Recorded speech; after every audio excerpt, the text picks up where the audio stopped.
Hello and welcome to another edition of Las Vegas Pitch Presents. We are going to have a lively discussion today about the new NAR settlement agreement that comes into effect next week. I'm here with Jennifer Turner, broker owner, Vegas Real Estate, and you have been a student of this for a long time. Tell us about kind of the research that you did on this. Sure. I've spent a lot of time on this. It's something that I followed way back when I first heard about this lawsuit years ago, at least 3 or 4 years ago. And I knew that it was going to when I read through that original complaint, I knew for sure that it was going to evolve. Yeah. And at the time, I even tried to talk to a few different brokers and different real estate people about it and share my concerns about changes that would likely come. And at that time, everybody was like, oh, that's not going to happen. And you're just kind of being a little crazy, and I don't think it's going to happen, but here we are. And sure enough, it's come full circle. And, now the changes are going to hit.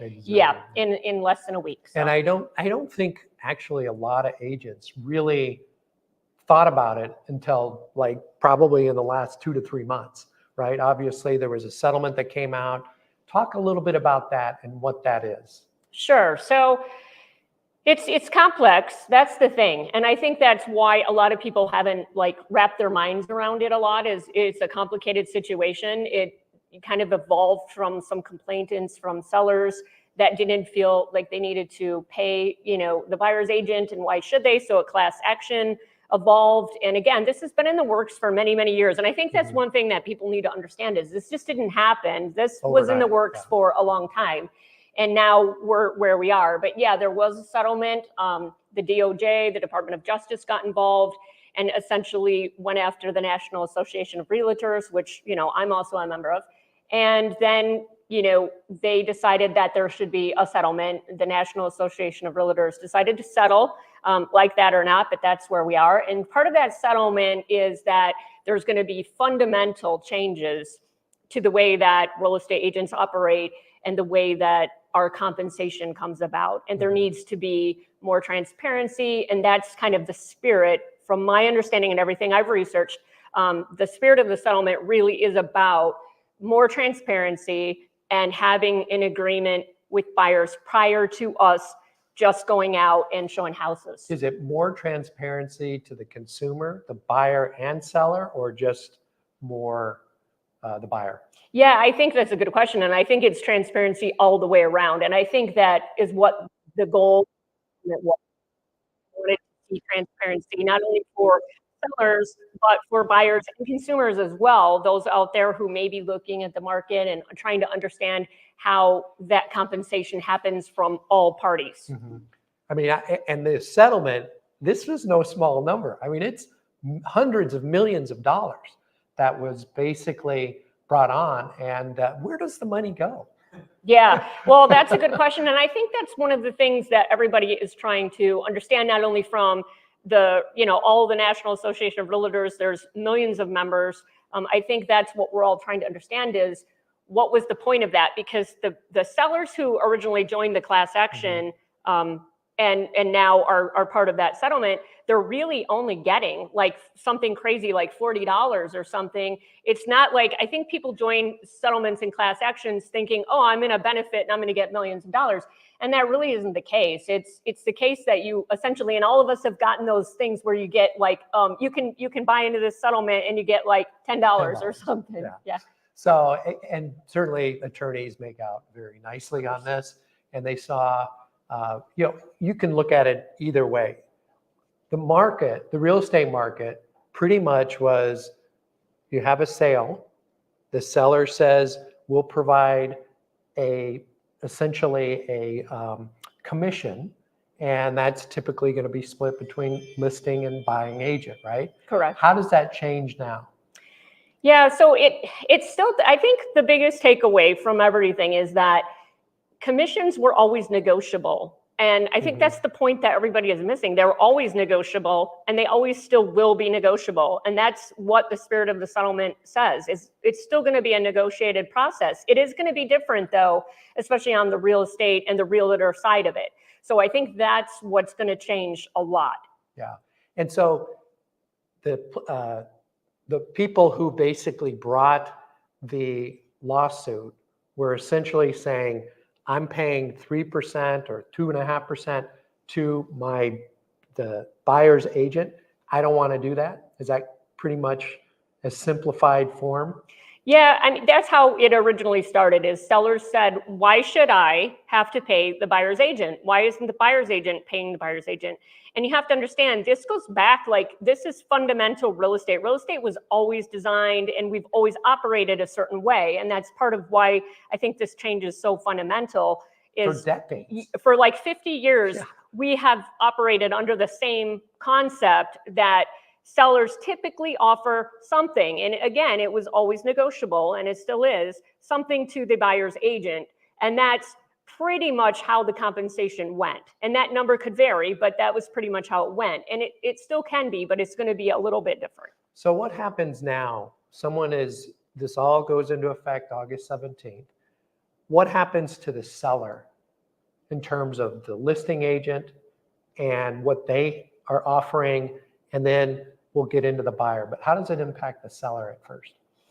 Well, I think there's pros and cons. I think for sellers now, the way that, again, I can only speak from the way that I run my business model and what I'm teaching my agents. But one of the things that we're teaching them is you go to the sellers and you say, as part of my selling presentation, you legally don't have to offer anything to the buyer's agent anymore, but there are reasons why that's still beneficial to do so.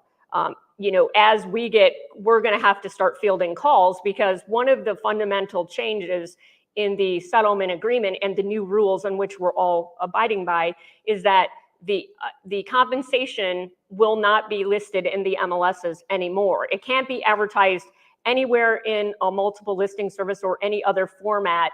So we're going to have to go back to old school days where, you actually call the other agent. If I'm a buyer's agent and I want to show a property, I need to call them and say, hey, listing agent, what is the seller offering as far as buyer's agent compensation? Are they offering anything? What does that look like? And then again, there's a negotiation process with my client. Where do you think that'll go? What do you think most listing agents will do? I think, honestly, most listing agents, and we've already started to see some of the changes hit already, most listing agents are still offering and have gotten their sellers to offer something, whatever that is, to the other side, to the other buyer's agent. And there's a good reason on why to do that, of course, because as a lot of buyers don't have the money to come out of pocket and pay me or any other buyer's agent, there's going to be more offers that are going to be able to be brought if the seller is offering something. Now, granted, that can be much less maybe, and I think that that's going to be some of what we're going to see. But I think we're also going to see sellers who still see the value in offering something to buyer's agents. And I think that's going to evolve a little bit. If the seller does offer it, you would believe that they would have more eyes on that property. In other words, more showings and that. Is that kind of the mindset of the realtor? Yeah, because here's what I'm telling my sellers. I'm now going to have to literally field calls, and I'm going to be getting calls, and people are going to say, hey, Jennifer, I want to show your property on whatever this address is. Is the seller offering any compensation? It's going to behoove me a lot more to be able to say, and for the seller too, to be able to say, of course, and either put it in the offer. We're able to negotiate, put it in the offer, whatever that is that I'm going to say. And I have a plan for us and my agents. But I think that's what's going to happen is I'm going to be getting a lot of calls, and that's just going to behoove the seller to be able to do that. Yeah. And previously, some people would put in 3% to the buyer's agent or 2.5%. And now, because you're not putting anything in there, will you basically just say, submit your offer, and we'll look at the basically what you're trying to get for buyer's commission? Sure. I think the strategy is going to be different depending on the property. And of course, depending on what your seller wants you to talk about and whatnot. And that's a conversation that you have to have with your sellers is, when I get these calls, do you want me to say that I'm offering something? Do you want us to say that we're not? Do you want us to say, just put it in the offer? I think there's a couple plans. I think if you have a brand new listing, it's smarter to say, just put it in the offer and we're willing to negotiate and go from that point. And that increases the seller, their confidence and what our leverage is going to be. If a property's been sitting for a long time, then it may, be a better strategy to say out front, yes, the seller's offering this amount, but we're also willing to negotiate. Let's talk through it. Yeah. And this is where I think the really good agents are going to excel because of the negotiating power, the ability to create value for the buyer and the seller at the same time, getting the house shown so that you can sell it, but at the same time, understand that it is a give and take type situation now. It is. I mean, from the seller's point of view, you don't want your property sitting. The whole goal is to move real estate and have sales. Yeah. So we need to keep that in mind too. And we can't lose that fundamental value that we're trying to move properties, either have our buyers buy them or sellers want them to be sold. So them sitting on the market does us no good. Yeah. So let's kind of flip over to the buyer. Okay. The buyer never, basically the commission to the real estate agent was paid by the seller. And now it still may be paid by the seller, but let's say there's an instance where the seller does not want to pay a commission. How does that impact the buyer putting in an offer? Yeah, so the first thing we have to do, and this is part of the fundamental rule change, it used to be I would get a call, hey, Jennifer, I want to see, this property, and I would just run over there and show it to them. That has to fundamentally change, and that's one of the biggest changes of the settlement is now we have to sit down with our clients ahead of time and say, hey, buyer, that's great that you want to see this house, but now we have to actually make our arrangement formal and get into what's called buyer agency and have some sort of an agreement signed that says how, and more transparency on how I'm going to be compensated if I show this to you and there's a scenario where the sellers may or may not be offering compensation. Okay. What does that look like, do you think, for most buyer's agents? I think that a lot of buyer's agents are, and I've talked to a lot of people about this, a lot of agents, a lot of different brokers. And I think there's a lot of people who are scared about it, especially as buyer's agents. But I think that that's a little bit of a false narrative. I think that there's still going to be a lot of ways that you can get compensated from the sellers on properties. I think there needs to be a higher level of negotiation that's going to take place and communication that maybe hadn't happened before. But I still think that that's a possibility. But I do think that there's a lot of fear out there on all sides of it. I've even had people approach me and say, Jennifer, I've heard all these changes. I don't have the money to pay, you now. How does that work? And I'm like, the media has done us no good service on this.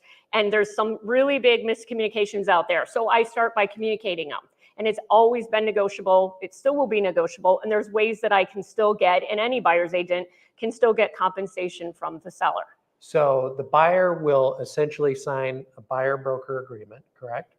And it'll spell out what you're providing and what the fee is for that, correct? Yes. And the services that they provide. Talk a little bit about the buyer-broker agreement. Yeah, so we call it the BBA, the buyer's brokerage agreement. It's going to vary from brokerage to brokerage. There are some standard forms out there that you can use, like the Las Vegas, the realtors have come out with one, and they've changed it many times already. But it's just going to look like a standard agreement. I mean, the thing is that listing agents have and sellers have gone through this process all along. They've always done an interview type of process.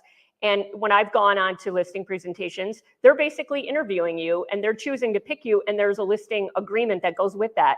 This is the same kind of concept. It's just with buyers. So now we're going to be meeting ahead of time before seeing properties. And I'm going to go through and explain what that looks like, how I'm going to get compensated, what I'm going to do for them, and how I'm going to try to negotiate that compensation still from the sellers. And then I'm going to go through a scenario of what happens if that's not possible. If you do have a seller that absolutely says, hey, I'm not going to pay anything, what does that look like for that buyer? Yeah. Whether or not they want to look at the house, do you think it's worthwhile? Do you believe that the changes, the fundamental changes, will reduce real estate values because the seller now doesn't have to pay the buyer commission? Do you think that will actually reduce values, or will it be pocketed? Do you mean like home prices? Yeah, home prices. I don't know. Our home prices, it's kind of funny because they have stayed they've actually been increasing steadily for quite a while. For the first time, it started to flatline last month.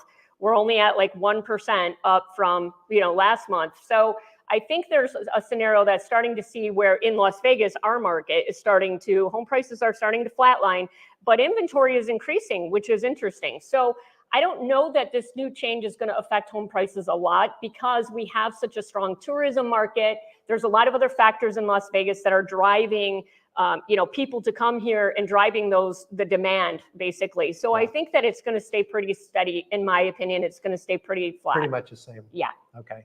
So if a buyer wants to put an offer in on a house, you've got a buyer broker agreement, you go to the listing agent, you start the negotiation. How does it go from there? What would you say is probably the best way to negotiate with the seller?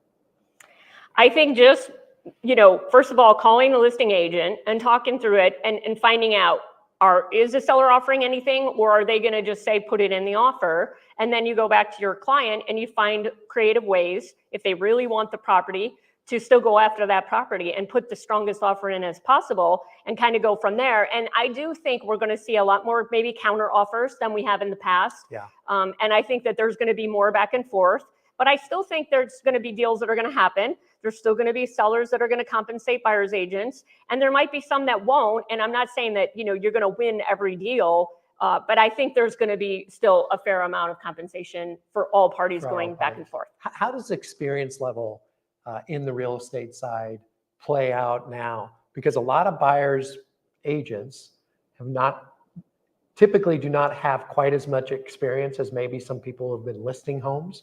How do you think the experience level will play out in this?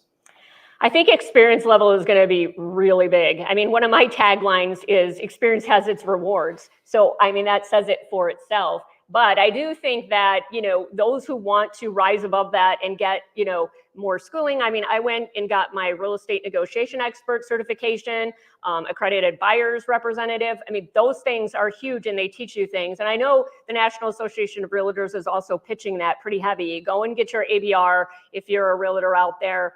That will help you. There's certain scripts that they give you and certain types of training. And I think all those things are going to come into play because the two biggest factors that I think are going to happen is negotiation and communication are going to be top notch. So that's going to play a big role in this new evolving real estate world. Yeah, it's going to be interesting to see what happens. How do you think it will evolve? Because I think everybody is looking at it from the standpoint of this is what we see. This is what's going to happen. Do you see that? Will it evolve and will it change over time? I think it will. I mean, I think all industries, and I think that's the biggest thing that I wanted to say is I think all industries evolve and change. I think real estate has been a little stagnant in evolving and changing. And that's one of the reasons why I followed this so heavily back 4 years ago. And I knew that these changes were going to come because change is inevitable in any industry. The thing with real estate is it impacts and affects so many more people than other industries that's why the spotlight is now on us. And it's our time to either evolve and change and adapt new practices and policies, or we're just going to be in the left behind, part of it. And I think that that's going to be how it's going to evolve. Let's go to essentially listing agents for the minute. Do you believe that buyers will go direct to listing agents now because they've got the property and they can, pay less in terms of commissions, or the seller may pay less? What do you think about that? Yeah, I mean, that's one of my concerns. I do think it's going to be where, buyers are going to go, oh, well, I'm not going to pay you. I'm just going to go right to the listing agent. Why wouldn't I do that? And in some regards, it sort of makes sense. So I think that's just going to be a natural, evolution of it. But I think a lot of states don't even allow what we call dual agency here. We do allow it here in Nevada. So I do think it's going to happen here more. And I think we're going to have to, I think a lot of brokerages need to think about that and decide how are you going to handle that. I've already created a very proprietary strategy for our team, for Vegas real estate and my agents, and how we're going to handle dual agency. And I came up with kind of a creative scenario for that. But I do think it's going to happen. And I think there's going to be a lot of other kinds of things going on for a while that are going to be different until we get it to flush out and, get back to business as usual. Yeah, because it's a little bit dicey at times to have the listing agent represent the seller and their best interests, and then a buyer coming in can they really represent both sides equally? Certainly there's the negotiation that can go on behind there, but I've seen a lot of times where the buyer is hurt, if you will, because there's only one voice. There's only one person negotiating. And so it can be a little bit difficult for some of the buyers going in. It is going to be. And I know a lot of brokerages don't even allow it. So I think that that's one thing that a lot of brokerages are going to have to decide. I mean, one of the things that I love about real estate and that, really, I think helped me to get into the business is that everybody can have their own business model. As long as it's within the law and the guidelines that, that we're following, you can kind of create your own business strategies in your own, style in your own way. So there's going to be some disruptors, and you and I've talked about this. There's going to be some disruptors in the market that come out and are going to do flat rates, and they're going to do all kinds of creative things. So I think that that's okay, and I think that's going to be part of the changes and how we all ebb and flow through this. But I do think that some changes are going to be positive, though, not only for sellers, but for buyers as well as consumers in general. Yeah. So let's talk a little bit about high-end real estate. High-end real estate, many times commissions are, pretty high. It's a substantial number. So for example, if you had $1 million sale and it was normally, let's say 5%, that'd be $50,000 paid out to the realtors. Do you think that will go more to a flat fee where they may back down some of the commissions on that? Is it just dependent upon the negotiation? I think it depends on the negotiation and the client. I think that we are going to see some flat rates. I think we're going to see some other creative stuff. I already saw a very complicated scenario where somebody did a retainer fee, because that is allowed now, and then did a minimum fee to them as well as like a not to exceed. I think that some of those are pretty complicated, and I would say that making it easier for the buyer to understand is just going to benefit everybody instead of these complex scenarios. But I do think that, there's the concept that luxury is BBA proof and commission proof because, they have more money and they're able to pay for it. So I do think we're going to see, in the luxury world, that change and evolve a little bit. You might even see some commissions come down a little bit. Yeah, and I think in the luxury side too, it's a specialty market such that they know the values, they understand what's going on, and there may be, it's probably going to be really be beneficial to the buyer to make sure that they're represented in the right way. I think so too. The luxury world is its own thing, but I think that there's also a lot of different marketing that goes into a luxury property and working with those types of sellers and their expectations and what you're going to do for that. Yeah. I mean, broker opens are huge for that. You're not going to do that so much in a lower price range, but you might do an open house, but it's not going to be to that level. So I think we're going to see some different things in those types of markets. Yeah, the marketing dollars can go pretty high. They can. In some of those. So how about last words? What would you say would be the best way for a buyer to get into the market right now? What should they look for in a real estate agent? And how can they best serve themselves? Sure. Well, I think rates are coming down, which is super positive. And they are. They're coming down. They're coming down, which is going to be super quick. positive. So I think that's the biggest thing is, don't wait. If you want to get into it, let's see what you can get pre-approved for and let's start the process. I think looking for, as far as in terms of what kind of agent, I think integrity, experience, we already talked about that. You want to pick somebody who's an effective communicator as well as an excellent negotiator, because those are the two big factors that are going to affect the industry right now.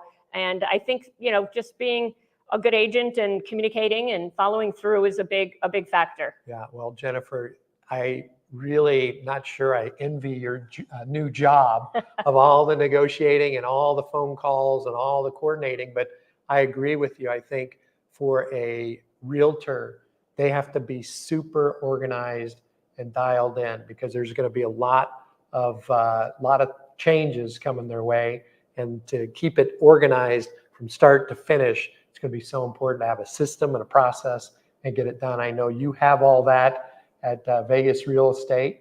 So appreciate you coming on today. Thank you so much. And so nice to be here. We'll see you next time on Las Vegas Pitch.